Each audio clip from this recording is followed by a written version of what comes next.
उत्सव कथाएं चैनल में आपका खूब खूब स्वागत है।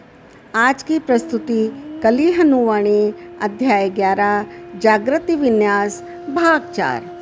देव, चूँकि अंततः लक्ष्य मानसिक चतुर्काया को दृश्यमान करना है, धातुओं और अन्य वस्तुओं के अध्ययन में समय नष्ट क्यों करना? क्यों नहीं सीधे ही मन का अध्ययन किया जाए? उर्मी ने प्रश्न किया। इससे भी बेहतर क्यों नहीं सीधे ही आत्मा का अध्ययन किया जाए? जानकी रूपा ने उर्मी के प्रश्न को बड़ा किया। हनुमान जी ने कहा, मन विशेषज्ञ या आत्मा विशेषज्ञ भी सत्य से उतने ही दूर हैं जितने दूर धातु विशेषज्ञ हैं। इससे कोई अंतर नहीं पड़ता कि आपने किस क्षेत्र में ज्ञान बीना है। आपकी बुद्धि, विवेक और संस्कार उस ज्ञान से संतुष्ट अनुभव कर रहे हैं तो आपने विशेषज्ञ बाधा को पार नहीं किया है। ज्ञान के मार्ग पर आपकी यात्रा वास्तव में तभी शुरू होती है जब आप इस महत्वपूर्ण बाधा को पार कर लेते हैं।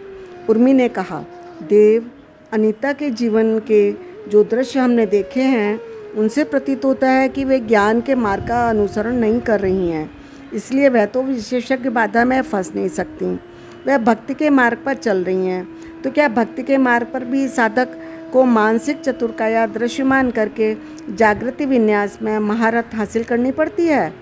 हनुमान जी ने उत्तर दिया, भक्ति मार्ग पर भक्त अपनी मूल मानसिक चतुर्काया का त्याग कर देते हैं और नई मानसिक चतुर्काया धारण कर लेते हैं जो सरल होती है और पहले से ही दृश्यमान होती है। मानसिक चतुर्काया का त्याग? परंतु कैसे देव? मैं अपनी मानसिक चतुर्काया का त्याग कैसे कर सकती हूँ? हनुमान जी ने उत्तर दिया, सबसे पहले आपको परम श्रद्धा से किसी गुरु या इष्ट देव को समर्पित होना होगा। आपके गुरु अथवा इष्ट देव आपको एक नई बुद्धि काया, नई विवेक काया, नई संस्कार काया, नई चित्त काया प्रदान करेंगे। आपके गुरु अथवा इष्ट देव आपको जीवन जीने के लिए एक नया दृष्टिकोण प्रदान करेंगे, एक सरल मान्यता प्रणाली प्रदान करेंगे। कैसे? चलिए जानते हैं। आपकी मूल बुद्धि काया बहुत जटिल है।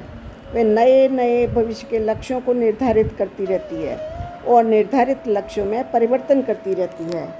आपके गुरु उसको हटाकर आपको एक नई बुद्धि काया देते हैं जिसका एक सरल और अपरिवर्तनीय लक्ष्य होता है। उदाहरण के लिए, स्वर्ग नामक किसी स्थान के योग्य बनने का लक्ष्य। स्वर्ग?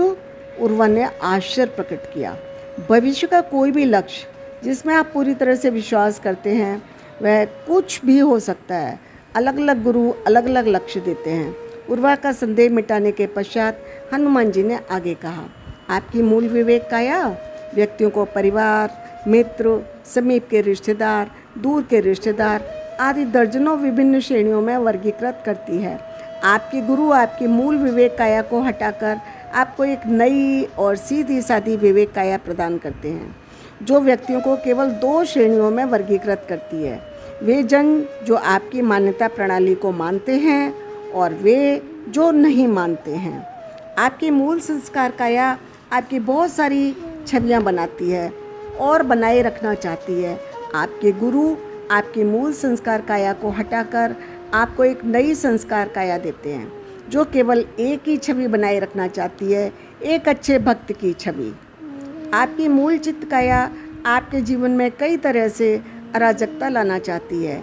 आपके गुरु आपको एक ऐसी साधारण चित्त काया देते हैं जिसका अराजकता का विचार केवल एक ही होता है, अपने मन की मत सुनो, केवल अपने गुरु की सुनो।